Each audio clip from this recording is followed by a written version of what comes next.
రోజురోజుకి పెరుగుతున్న విద్యుత్ ఛార్జీలు తగ్గించాలని రాష్ట్ర వ్యాప్తంగా బీజేపీ ఆందోళన చేస్తోంది. విద్యుత్ ఛార్జీల అమాంతం పెంచి పేదల నడ్డివీరుస్తున్న ఈ ప్రభుత్వం గద్దె దిగాలని డిమాండ్ చేస్తున్నారు. తిరుపతి సీఎండీ కార్యాలయం వద్ద నిర్వహించిన ఆందోళనపై మరింత సమాచారాన్ని తిరుపతి నుండి మా రీజనల్ కోఆర్డినేటర్ గోపీనాథ్ అందిస్తారు. అధికారం ఉన్నప్పుడు ఒక మాట, అధికారం లేనప్పుడు ఒక మాట. ఎందుకంటే ఎన్నికల మేనిఫెస్టోలు ఎక్కడా కూడా విద్యుత్ ఛార్జీలు పెంచుతామంటూ కూడా ఎక్కడా కూడా ఇప్పుడున్నటువంటి ముఖ్యమంత్రి జగన్మోహన్ రెడ్డి ఎక్కడా కూడా చెప్పడం లేదు. కానీ ఇవాళ రోజు రోజుకు కూడా విద్యుత్ ఛార్జీలు పెద్ద ఎత్తున పెంచుతున్నారంటూ కూడా ఇప్పటికే ప్రతిపక్షాల నుంచి విమర్శలు వస్తున్న నేపథ్యంలో ఇవాళ బీజేపీ ఒక అడుగు ముందుకేసి రాష్ట్ర వ్యాప్తంగా ఆందోళనకు శ్రీకారం చుట్టింది. తిరుపతిలో కూడా బీజేపీ అధికార ప్రతినిధి భానుప్రకాష్ రెడ్డి మిగిలినటువంటి అధికార కేడర్ అంతా కూడా పెద్ద ఎత్తున ఆందోళన చేస్తూ కూడా సీఎండీ కార్యాలయం వద్ద పెద్ద ఎత్తున ఆందోళన చేస్తున్నారు. చూద్దాం అసలు ఏంటి ఈ ఇష్యూకి సంబంధించి. సార్, ఏంటి మీరు ఆందోళన చేస్తున్నారు? కరెంట్ ఛార్జీలు రోజు రోజుకి పెరుగుతున్నాయంటూ కూడా రాష్ట్ర వ్యాప్తంగా మీరు చేస్తున్న తరుణంలో ఏంటి ఇవాళ ఉన్నటువంటి పరిస్థితి? ఒకసారి రాష్ట్ర ముఖ్యమంత్రి తాడేపల్లి ప్యాలెస్ను వదిలి గాల్లో తిరగకుండా మాతో పాటు ప్రజలకు కానిస్తే ప్రజలు పడుతున్నటువంటి ఇబ్బందులు, ప్రజలు పడుతున్న కష్టాలు ఒకసారి వారి దృష్టికి వెళ్తుంది.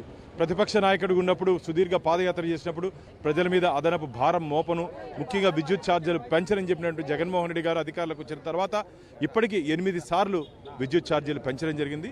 ఇది మంచిది కాదు.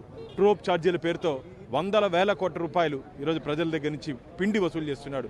మాట తప్పను మడవ తిప్పను అన్నాడు కదా. ఈరోజు అబద్ధాలకి క్యార్ ఆఫ్ అడ్రస్గా జగన్మోహన్ రెడ్డి గారు మిగిలిపోయారని చెప్పి భారతీయ జనతా పార్టీ భావిస్తోంది. వెంటనే పెంచినటువంటి విద్యుత్ ఛార్జీలను తగ్గించాలని చెప్పి రాష్ట్ర వ్యాప్తంగా భారతీయ జనతా పార్టీ ఈరోజు ఉద్యమానికి శ్రీకారం చుట్టింది. మాకైతే గట్టి నమ్మకం, విశ్వాసం ఉంది. ఈ కరెంట్ షాక్తోనే ఇప్పుడున్నట్టు ప్రభుత్వం పడిపోతుంది. రాష్ట్ర ప్రజలు జగన్మోహన్ రెడ్డి గారి ప్రభుత్వాన్ని స్వాగతించే పరిస్థితులు లేరు.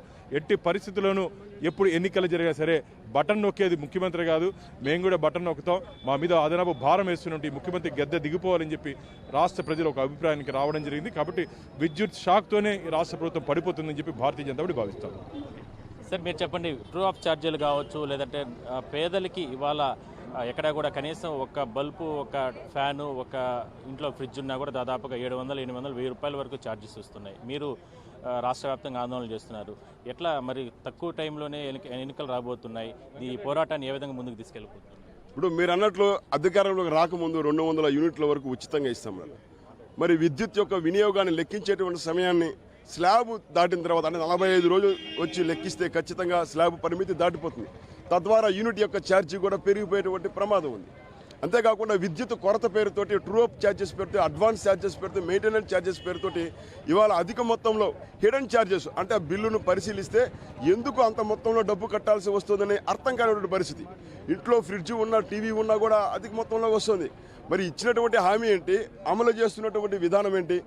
ఇవాళ థర్మల్ విద్యుత్ శక్తి కేంద్రాల దగ్గర నిల్వ ఉండాల్సినటువంటి బొగ్గును సరిపడా నిల్వ ఉంచుకోవట్లేదు. 1500 కిలోమీటర్ల లోపు ఉంటే 17 రోజులు సరిపోయే విధంగా బొగ్గు ఉండాలి. 1500 కిలోమీటర్ల దూరం కన్నా ఉంటే 27 రోజులు సరిపోయేట బొగ్గు నిల్వ ఉంచుకోవాలి. సార్, మీరు చెప్పండి, అంటే పెద్ద ఎత్తున రాష్ట్ర వ్యాప్తంగా ఆందోళన చేస్తున్నారు. ఈ పోరాటాన్ని ఏ విధంగా ముందుకు తీసుకెళ్ళబోతున్నారు? ఎందుకంటే ఇప్పటికే పేదలు చాలా అవస్థలు పడుతున్నారు. అంటే పేద ప్రజలందరూ కూడా అంటే ఎన్నికల్లో ఉన్నటువంటి మేనిఫెస్టోలో పెట్టినటువంటి వాగ్దానాలు ఏవి కూడా ఇవాళ రాష్ట్రంలో అమలు కావడం లేదనేది ప్రధానమైనటువంటి రాజకీయ పార్టీలు కావచ్చు, లేదా ప్రజలు కూడా విశ్వసిస్తున్నారు. దీన్ని ఏ విధంగా మీరు తీసుకెళ్తారు? పేదలకు మేలు చేస్తానని చెప్పి అధికారంలోకి వచ్చిన తర్వాత 2019లో జగన్మోహన్ రెడ్డి గారు విద్యుత్ ధరలు పెంచము, ఇతర రకమైనటువంటి ఛార్జీలు ఏది పెంచమని చెప్పేసి 4 రూపాయలు ఉన్నటువంటి విద్యుత్ యూనిట్ను రద్దు చేశాడు. ఇప్పుడు అదే కంపెనీల దగ్గర 26 రూపాయలు కొంటున్నాడు. ఇప్పటికే రాష్ట్ర వ్యాప్తంగా పేదలకు సంబంధించినటువంటి ప్రజల పక్షాన ఇప్పటికే కొన్ని రాజకీయ పార్టీలు పెద్ద ఎత్తున ఆందోళన చేస్తున్న నేపథ్యంలో విద్యుత్ ఛార్జీలకు సంబంధించి ఒక అడుగు ముందుకేసినటువంటి బీజేపీ ఈ రకంగా పెద్ద ఎత్తున నిరసనలు చేస్తుంది. మరి ప్రభుత్వం ఏ రకంగా స్పందిస్తుందో? వీడియో జర్నలిస్ట్ కోటితో కలిసి గోపీనాథ్, బీఆర్కే న్యూస్, తిరుపతి నుంచి.